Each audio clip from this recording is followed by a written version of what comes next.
وقالوا اتخذ الرحمن ولدا لقد جئتم شيئا إدا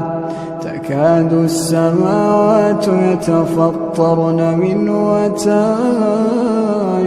الأرض وتخر الجبال هدا أن دعوا للرحمن ولدا وما ينبغي للرحمن أن يتخذ ولدا إن كل من في السماوات والأرض إلا آتي الرحمن عبدا لقد أحصاهم وعدهم عدا وكلهم آتيه يوم القيامة فردا.